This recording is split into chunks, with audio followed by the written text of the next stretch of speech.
Detailing has changed my life. Excellent. How about yours? It is my life. Hi, I'm Yvan. I'm slightly awkward, and my name is Nick. And this is the DIY Detailing Podcast. One of the questions we get is, why do you guys like detailing so much? And Nick, I'm going to be the one asking you questions this time. Well, I may have said this before, but look, from the times of cavemen, the Stone Age, the idea of a story has always worked. Right. Humans are drawn to stories. And every good story has conflict, and there's the hero's journey. Yeah. You overcome the conflict, and there's transformation. Exactly. And we get to be the hero of the transformation story. We get to take something dirty, something scratched, something broken, and in some ways make it whole. And to the person from the outside who's like, oh, you're just a manual laborer or whatever, if they don't understand, it's fine. But when the detailing bug bites you, Yeah. it bites you for various reasons, but one of them is that you get to feel like you are accomplishing something.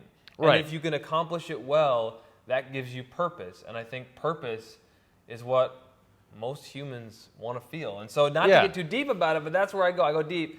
I just find it incredibly rewarding and fun, more than a lot of people. A lot of people are like car guys. Yeah. I'm a car appearance guy more than anything. Right. And I'm really good at it. And I don't know why I like it. It's just, I can explain it to you, but it's like it's something. It's not a disease. It's a bug. It's not an addiction. It's just a passion. You know? Yeah. Detailing is a very passion-driven industry. And whether you're detailing for your own vehicle in the driveway, in your garage, just zoning out, having fun, it's meditative. It is a relaxing thing to do.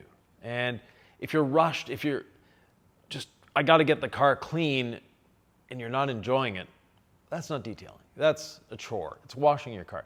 Detailing should not feel like a chore. It's a sensory experience. You're getting smells, you're getting visuals, you're getting sounds, you're getting all sorts of wonderful things wrapped up. And at the end, you have something to show for it. Yeah, and it's not a screen, right? It's something tactile. Yeah. So you know that you're alive.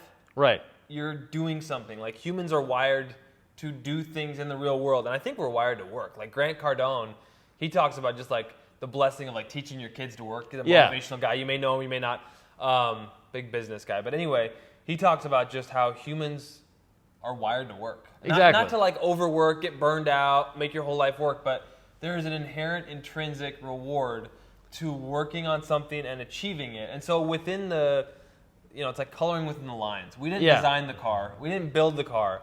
But there can be creative, problem-solving, very rewarding experiences along the way as you find challenges in the car that you're able to, with your own kind of creativity, overcome and solve. And maybe you have incredible suds or rinseless wash or all clean.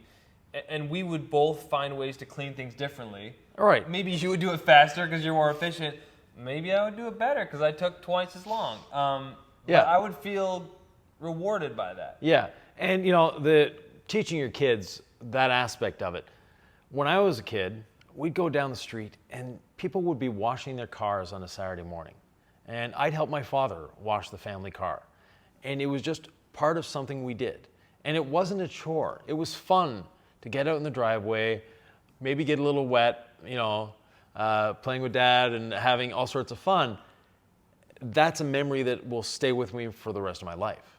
Do you feel like people have gotten away from washing their vehicles in their driveways? Because I feel like once people understand the fun of detailing, and there's so much of it online now that I see a lot of people wanting products and wanting to learn how to do it, and there's a lot of voices in the space now. Has it grown in popularity in your eyes? Did it wane? Like, where is the enthusiast, the prosumer, the DIYer? How has that market evolved? And I'm talking about your dad, with wax in his driveway, washing the car with young Yvan. Right. In a black and white photograph with the sound of the tape reel. The 8mm film. Yeah. But no, it's changed and it's shifted very differently. Back then, everybody was doing it, and it wasn't detailing. We were washing the car. Occasionally we'd, put put some paste wax on there, wax on, wax off. That was it. That was the extent of detailing. It was more cleaning than anything else. Today, we have the prosumer. We have the enthusiast who is searching out these podcasts and searching out YouTube videos and trying new products and all that. Back then, we didn't have the social media to make us more enthusiastic. And social media has done a lot of great things for the world. It's done a few bad things too, but it's done a lot of great things. And one of them is bring communities together. Now, communities not in the sense of your neighbors down the street, but communities of detailers, communities of hairdressers, whatever. Whatever your passion is, there's a group on Facebook for that passion. It was 2 years of knowing you online before we met in person. Right. You know, as a pro detailer, and then you came to my shop, did a training there, and that's where our friendship started. Exactly. But it was fostered in a community of detailers online, which is interesting because you think of it just internet friends, but I don't know. In the detailing world, people become friends online, and it sounds like futuristic and weird and disconnected. Like you can't actually have connections on the internet. It's not real. We're more connected and more lonely than ever before. But I don't know. I feel like detailers understand one another, whether it's a person in their driveway or a pro, because we've all run into the issues. We've all overcome the challenges. We've all had the whoopsies. Right, exactly. We've all understood the value of the hard work that it takes to get the job done. And we all have OCD. Okay, I made it very noble. Then you brought me down a little bit. No, but it's very true. You know, we're all, or at least for myself and a lot of the people I know and associate with, we're all driven to, can I make it better? Can I do it better? Can I get it cleaner? Can I make it shinier? Can I make it glossier? And it's the little details. Like when I detail a dash, it's just automatic for me to set all the dash vents the same. They're all aiming in the same direction. They all end up the same. At the end. At the end. Yeah. To me, I can't finish a detail unless those dash vents are all the same. That's the OCD in me. For me, it's using the melamine sponge on the interior windshield and inspecting it from the inside and outside with my different lights. Just imagining that person driving into the sun between 5 and 7 p.m. Right. In traffic, and like, would they get into some kind of accident if there was a smudge? So that can take a long time to get the interior windshield right, but that's where my OCD really kicks in. Right. And there's a big difference between the professional detailer and the hobbyist detailer. Now, not a difference in the quality of the work. A lot of hobbyist detailers actually do much better work than some professionals. The hobbyists who are like dangerous enough, no, I mean that in a fond way. In a good way, yeah. What's that saying where it's like, I know enough to be dangerous or whatever? Yeah, like hobbyist is where most of us started. Exactly. Like find the hobbyist out there who got really good, but they're still in their garage. Yeah. And they may be the best detail you ever get. Exactly. So, you know, the do-it-yourselfer, the person at home starting detailing, that's what we're about. We're trying to take you on this journey, but with us, and making it easier for you to do it by providing you good products that work, that are simple, that are fun to use, that have nice scents, nice colors, nice feelings to them. So that's what detailing is about. And whether you use DIY detailing products or other brands, it's not important. It's get into it. Build a passion for detailing. And once you have, you'll get, first of all, a lifelong skill, and it's a rewarding skill. Because we all know, and we joke about it, but you know, we were driving the Fiat last night after ceramic coating half of it. So it's ceramic coated in parts right now. But we could tell we were going faster. It sounded better. Yeah. You know, and it rode better. All these things, and more fuel efficient. No, I'm joking here, but when we have that satisfaction of cleaning your car, it's just part of us that goes, wow, I did this. You ever feel like maybe your diet's not right, you're not working out, but you can go get a nice pair of shoes or something and feel better about yourself? Yeah. And that's a quick way with some money to feel better about yourself. You know, you're not transforming your life. You're not, saving kids in a third world country. You're not curing cancer. But it's more than just a transaction with a credit card or some cash to buy something to feel good. Yeah. It's being able to transform something within a reasonable amount of time that you can feel pride in. And especially if it's your car, it's like, I can drive to the grocery store or go on this date or drive to work, and even if there's other stuff in my life that isn't going the way I want, you've got control over this. Yeah. And it's nice to sort of get your own house in order and feel like you're doing something right. So if things are going wrong, if you can make it right on a car or a detail, Yeah.